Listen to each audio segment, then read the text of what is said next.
اور اللہ نے رزق و دولت میں بعض کو بعض پر فضیلت دی ہے، تو جن لوگوں کو فضیلت دی ہے وہ اپنا رزق اپنے غلاموں کو تو دے ڈالنے والے ہیں نہیں کہ سب اس میں برابر ہو جائیں، تو کیا یہ لوگ نعمت الہی کے منکر ہیں؟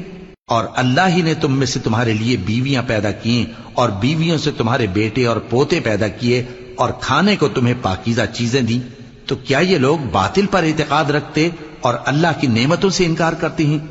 اور اللہ کے سوا ایسوں کو پوجتے ہیں جو ان کو آسمانوں اور زمین میں روزی دینے کا ذرا بھی اختیار نہیں رکھتے اور نہ کسی اور طرح کا مقدور رکھتے ہیں۔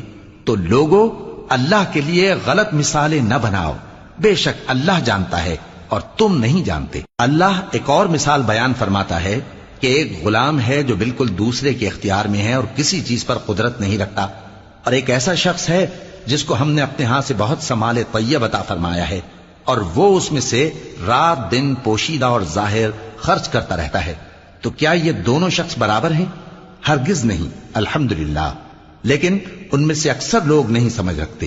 اور اللہ ایک اور مثال بیان فرماتا ہے کہ دو آدمی ہیں، ایک ان میں سے گونگا اور کسی کا غلام ہے بے اختیار و ناتواں کہ کسی چیز پر قدرت نہیں رکھتا اور اپنے مالک کو دوبھر ہو رہا ہے، وہ جہاں اسے بھیجتا ہے کبھی اچھی خبر نہیں لاتا۔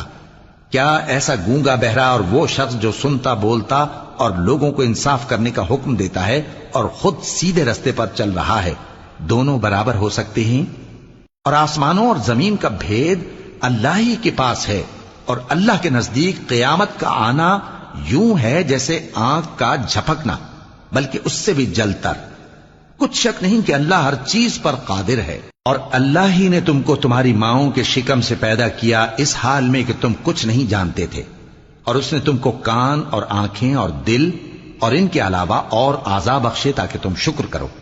کیا ان لوگوں نے پرندوں کو نہیں دیکھا کہ آسمان کی ہوا میں گھرے ہوئے اڑتے رہتے ہیں؟ ان کو اللہ ہی تھامے رکھتا ہے۔ ایمان والوں کے لیے اس میں بہت سی نشانیاں ہیں۔ اور اللہ ہی نے تمہارے لیے گھروں کو رہنے کی جگہ بنایا، اور اسی نے چوپایوں کی کھالوں سے تمہارے لیے ڈیرے بنائے جن کو تم ہلکا پھلکا دیکھ کر سفر اور حضر میں کام میں لاتے ہو، اور ان کی اون اور پشم اور بالوں سے تم اسباب اور برتنے کی چیزیں بناتے ہو جو مدت تک کام دیتی ہیں۔ اور اللہ ہی نے تمہارے آرام کے لیے اپنی پیدا کی ہوئی چیزوں کے سائے بنائے اور پہاڑوں میں غار بنائے اور تمہارے لیے کرتے بنائے جو تم کو گرمی سے بچائیں، اور ایسے کرتے بھی جو تم کو اسلحہ جنگ کے ضرر سے محفوظ رکھیں۔ اسی طرح اللہ اپنا احسان تم پر پورا کرتا ہے تاکہ تم فرمانبردار بنو۔ بس اگر یہ لوگ روگردانی کریں تو اے پیغمبر تمہارا کام فقط صاف صاف پہنچا دینا ہے۔ یہ اللہ کی نعمتوں سے واقف ہیں مگر واقف ہو کر ان سے انکار کرتے ہیں، اور یہ اکثر ناشکرے ہیں۔ اور جس دن ہم ہر امت میں سے ایک گواہ یعنی پیغمبر کو کھڑا کریں گے، پھر نہ تو کفار کو بولنے کی اجازت ملے گی اور نہ ان کے عذر قبول کیے جائیں گے۔ اور جب ظالم لوگ عذاب دیکھ لیں گے تو پھر نہ تو ان کے عذاب ہی میں تخفیف کی جائے گی اور نہ ان کو مہلت ہی دی جائے گی۔ اور جب مشرک اپنے بنائے ہوئے شریکوں کو دیکھیں گے تو کہیں گے کہ پروردگار، یہ وہی ہمارے شریک ہیں جن کو ہم تیرے سوا پکارا کرتے تھے، تو وہ ان کے کلام کو مسترد کر دیں گے اور ان سے کہیں گے کہ تم جھوٹے ہو۔ اور اس دن اللہ کے سامنے سرنگوں ہو جائیں گے، اور جو طوفان وہ باندھا کرتے تھے سب ان سے جاتا رہے گا۔ جن لوگوں نے کفر کیا اور لوگوں کو اللہ کے رستے سے روکا، ہم ان کو عذاب پر عذاب دیں گے اس لیے کہ شرارت کیا کرتے تھے۔ اور اس دن کو یاد کرو جس دن ہم ہر امت میں سے خود ان پر گواہ کھڑے کریں گے، اور اے پیغمبر تم کو ان لوگوں پر گواہ لائیں گے۔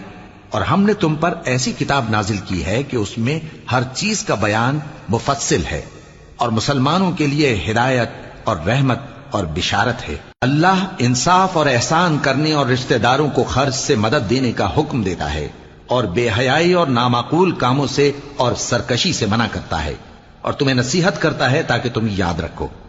اور جب اللہ سے عہد کرو تو اس کو پورا کرو، اور جب پکی قسمیں کھاؤ تو ان کو مت توڑو کہ تم اللہ کو اپنا ضامن مقرر کر چکے ہو، اور جو کچھ تم کرتے ہو اللہ اس کو جانتا ہے۔